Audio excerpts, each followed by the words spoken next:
Door to door reporter कार्यक्रम में आपका स्वागत है। मैं हूं आनंद कुमार चौबे।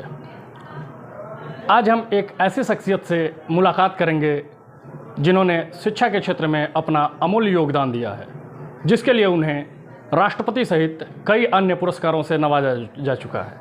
जी हाँ, हम बात कर रहे हैं ओम प्रकाश त्रिपाठी जी के।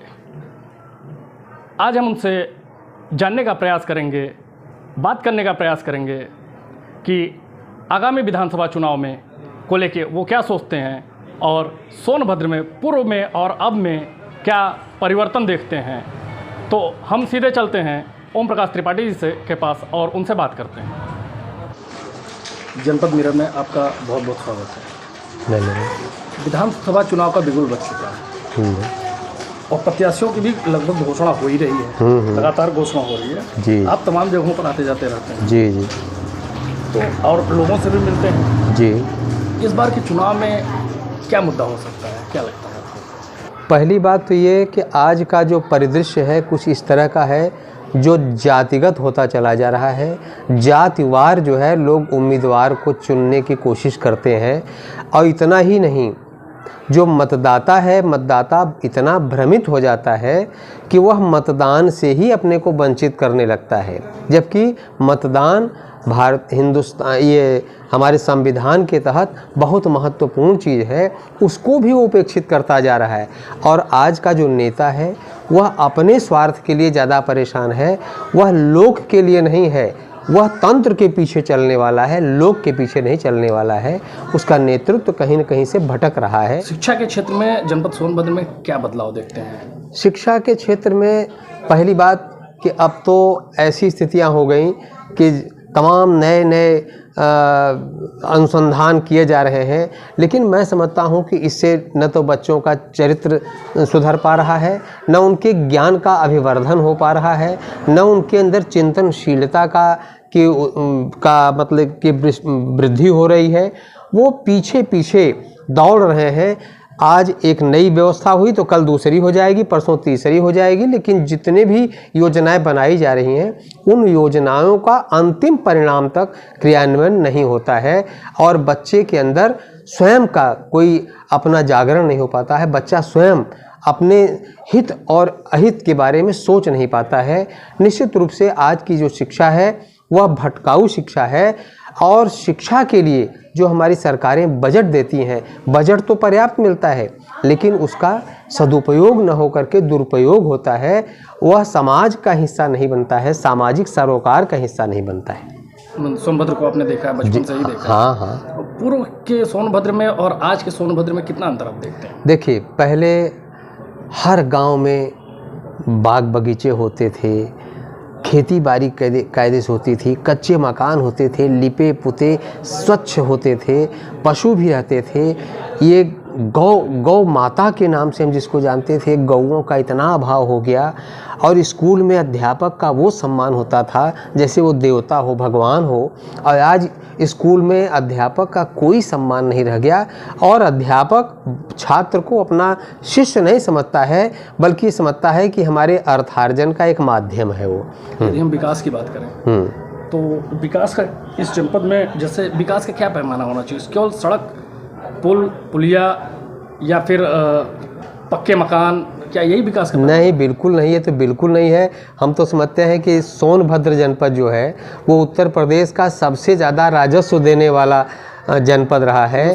और हाँ, और लोक जीवन में यहाँ जो लोक कथाएँ हैं, जो यहाँ की सांस्कृतिक और ऐतिहासिक धरोहरें हैं, जो पूरे विश्व में अपना स्थापित किए हुए हैं मान सम्मान, यहाँ का फासिल्स जो 1 नंबर पर है पूरे विश्व में, उस फासिल्स को भी सब दरकिनार करते चले जा रहे हैं। तमाम नदी तालाब सब बांधते चले जा रहे हैं, सूखते चले जा रहे हैं। पशुओं की हत्या होती जा रही है, पशु कोई पाल नहीं रहा है। जो वनों में, वनारण्यों में जो पशु पक्षी हैं उनका भी अभाव देखने को मिल रहा है। मोबाइल का विकास जरूर हुआ जिसने हमारी संस्कृति को नष्ट कर दिया, हमारे त्योहारों को बदल दिया। एक त्यौहार हैं जो जबरन मनाए जा रहे हैं। यही विकास हुआ कि हम ख़त्म हो गए, हम भारतवासी नहीं रह गए, हम तो वो अंग्रेज हो गए, हम तो विदेशी बनते चले जा रहे हैं। उनका हम सम्मान कर रहे हैं। विदेशी यहाँ आकर के हिंदी सीखने का प्रयास कर रहे हैं। हमारी देश की कोई भाषा ही निर्धारित नहीं हो पाई अभी तक। की बात करते हैं, चुनाव नज़दीक आ गया है। हाँ हाँ, विधानसभा चुनाव नज़दीक आ गया है। जनप्रतिनिधि जब चुनाव आता है, जनप्रतिनिधि बहुत एक्टिव देखे जाते हैं। हाँ हाँ बिल्कुल। अक्सर चौराहे पे कोई भी जो चुनाव लड़ रहा है, जनप्रतिनिधि एक्टिव देखा जाता है। चौराहे पे या यहाँ वहाँ दिखता है, जनता के पास पहुँचता है, घर घर जाता है। जी जी। लेकिन जब चुनाव बीतता है तो आखिर ऐसा क्या हो जाता है, वो जनप्रतिनिधि गायब हो जाता है? हाँ बिल्कुल गायब, बिल्कुल गायब हो जाता है। जनप्रतिनिधि को उस चुनाव से केवल अपना जेब भरना है, अपना उल्लू सीधा करना है, और वह जो उसको मतदाता चुना है उसके प्रति उसकी कहीं से भी दृष्टि होती ही नहीं है। सब थोथले और खोखे वादे करके चुन लिए जाते हैं और उनका कोई महत्व नहीं रह जाता है। और स्थानीय जो अपने बीच का कोई अगर प्रतिनिधि चुना जाएगा तो वो कुछ अपने मोह माया में रहेगा, अपने समाज को, अपने परिवार को, अपने गांव को, अपने जनपद को सोचेगा कि हमारा जनपद देश में आगे रहे, पूरे विश्व में आगे रहे। ऐसी स्थिति को देखते हुए अब ये चीज़ें नहीं रह गई। ऐसे दूर दूर से सांसद के लिए, विधायक के लिए प्रत्याशी आ रहे हैं जिनको कोई जानता ही नहीं। इस समय वोटरों की संख्या अगर देखी जाए तो युवा वोटर सबसे ज़्यादा है। हाँ, सबसे ज़्यादा है। तो आप शिक्षक भी रहे हैं। हाँ हाँ। तो युवाओं को फिर क्या ऐसा मंत्र देना चाहेंगे, युवाओं को क्या राय देना चाहेंगे, देखिए, जिससे युवा एक सही जनप्रतिनिधि चुन सके? देखिए, युवा जो है, युवा भी चाहता है कि हमें लैपटॉप मिल जाए, हमें दुनिया भर की सहायता मिल जाए, लेकिन वो अच्छा ये नहीं मांगता है कि हम एक अच्छे किसान होकर के अच्छी खेती करें, अच्छा उद्योग चलाएं, हम स्वयं जो है परिश्रम करें। जैसे पंजाब में एक गांव है, वहाँ कोई सरकारी व्यवस्था नहीं है, उस गांव के ही लोग मिलकर के कुटीर उद्योग चला रहे हैं, वहाँ बिजली का कारखाना बना लिए हैं। इस तरह का युवाओं में अगर प्रतिस्पर्धा हो कि हम अपने गांव को ही दिल्ली बना देंगे, तब जाकर के विकास होगा। अंत में हम बात करते हैं जो आज चुनाव के लिए चुनाव मैदान में खड़े हैं नेता जी, नेताओं को क्या राय देना चाहेंगे? जो जनप्रतिनिधि चुने जाएंगे, हाँ, जो अभी चुनाव लड़ रहे हैं, कुछ हारेंगे, एक ही जीतेगा कोई, क्या राय देना चाहेंगे सभी नेताओं को? हम तो नेताओं को ये देना चाहेंगे कि देखिए, युवाओं को अपना साथी मान करके, छोटा भाई मान करके उनको परिश्रमी बनाएं, उनको चिंतनशील बनाएं और उनको अपने धार्मिक और ऐतिहासिक और सांस्कृतिक मूल्यों के प्रति समर्पण हेतु तैयार करें।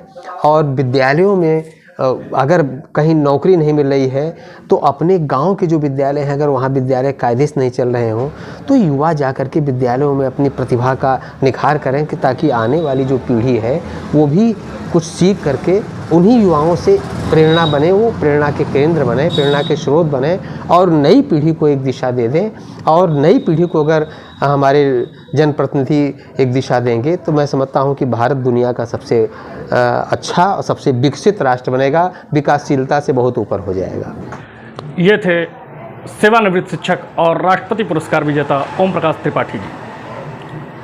आज इन्होंने युवाओं को और जनप्रतिनिधियों को जो अपनी राय दी वो निश्चित रूप से महत्वपूर्ण है।